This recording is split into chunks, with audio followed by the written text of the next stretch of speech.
Hujan baru saja reda ketika aku keluar dari gedung kantorku malam itu.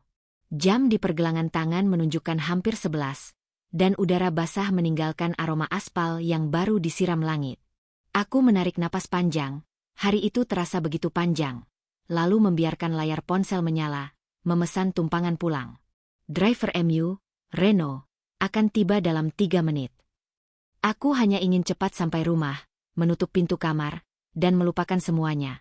Terutama wajah Raka yang masih menghantui pikiranku.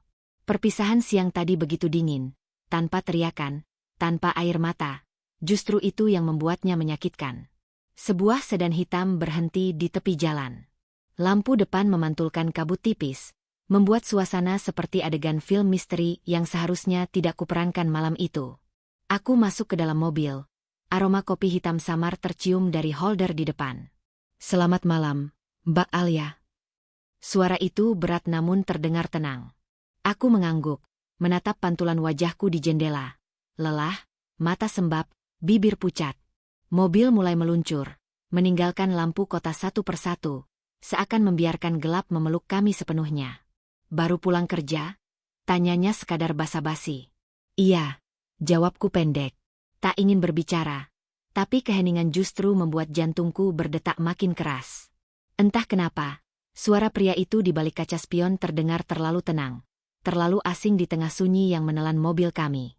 Radio mati, jalan lengang, hanya suara mesin dan hujan yang menetes malu-malu dari sisa awan di atas sana. Kupeluk tas di pangkuan lebih erat, tanpa alasan pasti. Mungkin karena kelelahan, atau mungkin karena malam itu memang tak biasa. Malam yang diam-diam menyimpan sesuatu yang belum ku tahu. Beberapa menit berlalu, dan suasana di dalam mobil masih diselimuti diam yang aneh, bukan hening yang nyaman, melainkan sepi yang terasa berhati-hati. Lampu jalan berganti menjadi bayangan pohon, lalu hilang sama sekali.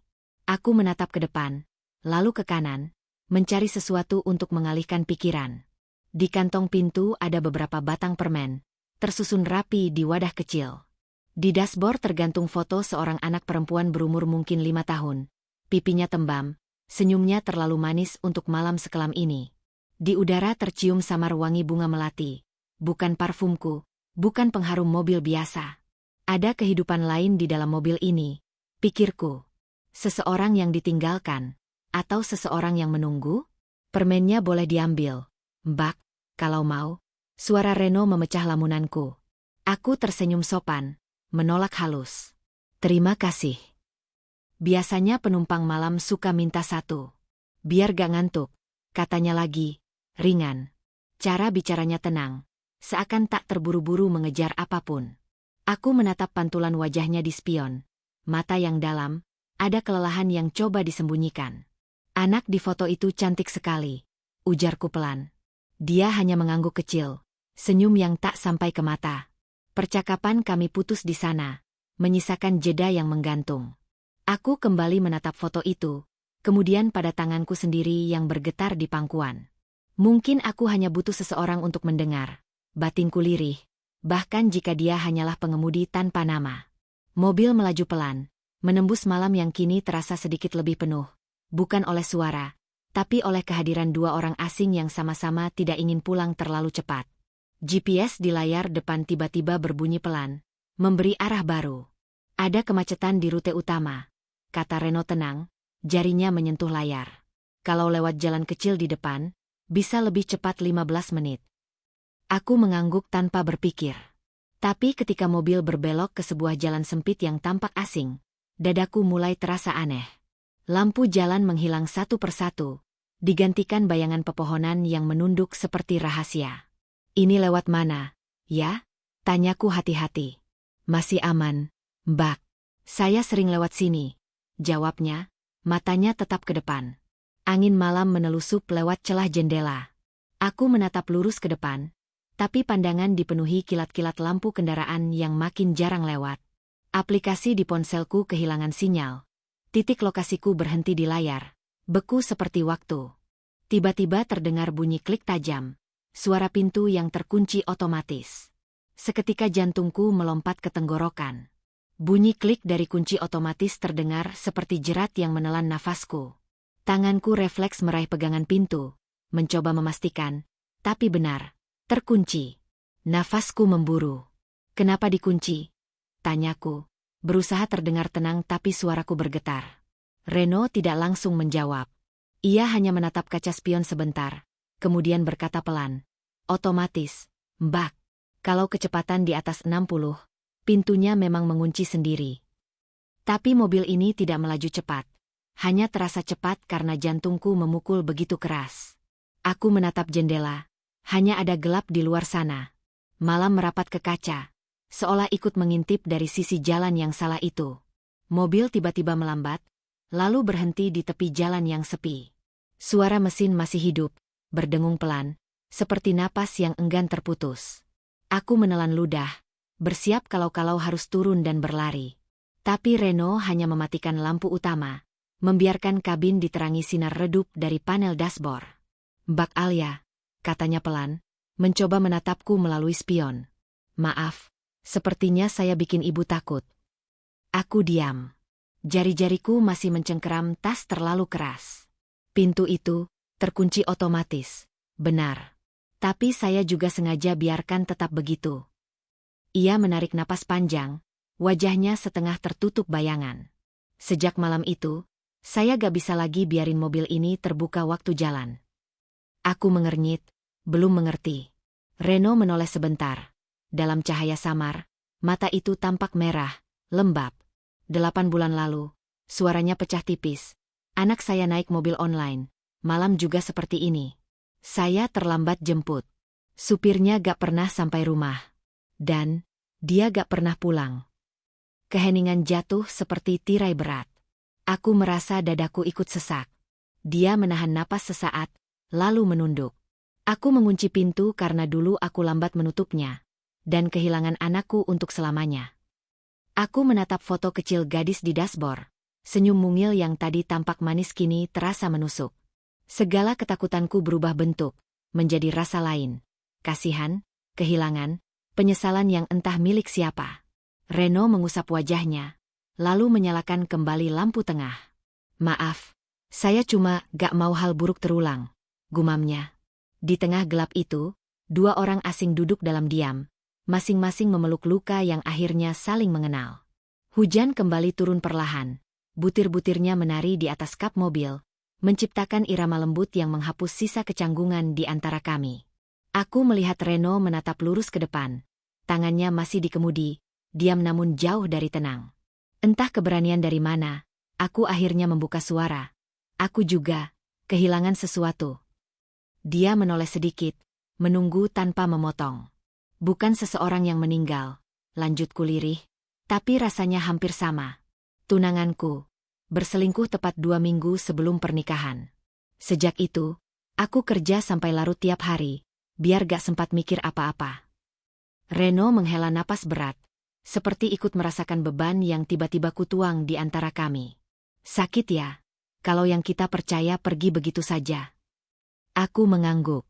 Mataku panas tapi tak ingin menangis lagi. Lucu. Ya. Dalam satu malam aku kehilangan rasa percaya. Sama seperti kamu kehilangan anakmu. Dia memandang lewat kaca spion. Tatapan itu tenang, bukan iba, lebih seperti pengertian. Hujan semakin deras, menutup dunia luar dengan tirainya yang kelabu. Kamu tahu, katanya, kadang orang gak benar-benar hilang. Mereka cuma berpindah ke bagian hidup kita yang gak bisa dijangkau lagi. Aku tersenyum kecil, pahit. Dan kita belajar hidup tanpa mereka. Tapi selalu meninggalkan kursi kosong di hati. Kami tertawa pelan, bukan karena lucu, tapi karena lelah. Untuk pertama kalinya malam itu, keheningan tidak menakutkan. Hanya ada 2 bayangan di bawah hujan, masing-masing mencari kabar bahwa dunia belum sepenuhnya hilang arah. Dan dalam ruang sempit kabin yang kini hangat oleh uap napas dan cerita manusia, rasa takut perlahan berubah menjadi sesuatu yang lebih halus. Ketenangan karena akhirnya, tak satu pun dari kami benar-benar sendirian. Hujan reda perlahan, menyisakan titik-titik air di kaca depan yang memantulkan cahaya oranye dari lampu kota yang mulai kembali terlihat. Reno menyalakan mesin, tapi kali ini ia mengemudi pelan, seolah takut mengganggu percakapan yang belum selesai. Kami sudah tak lagi bicara tentang ketakutan atau kehilangan, melainkan tentang hal-hal yang lebih samar. Nasib, waktu, dan betapa rapuhnya manusia saat mencintai. Kalau dipikir-pikir, ujarnya pelan, hidup ini sering seperti jalan malam, ya?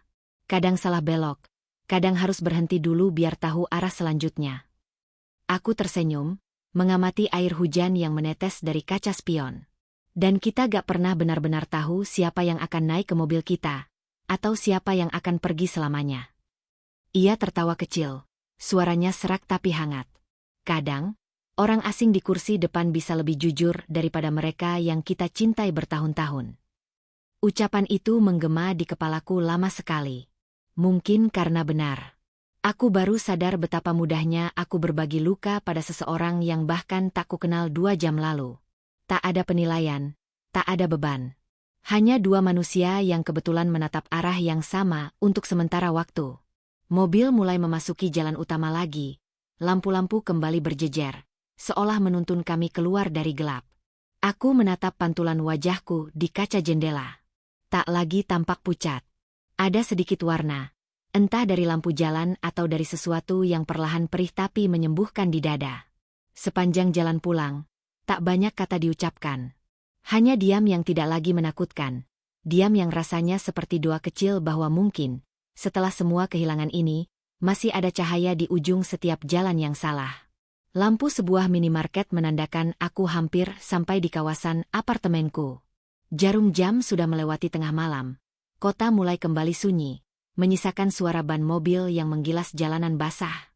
Reno menurunkan kecepatan, berhenti tidak jauh dari gerbang.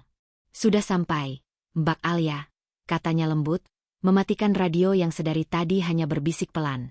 Aku menatap gedung di depan, tinggi, tapi entah kenapa terasa kosong.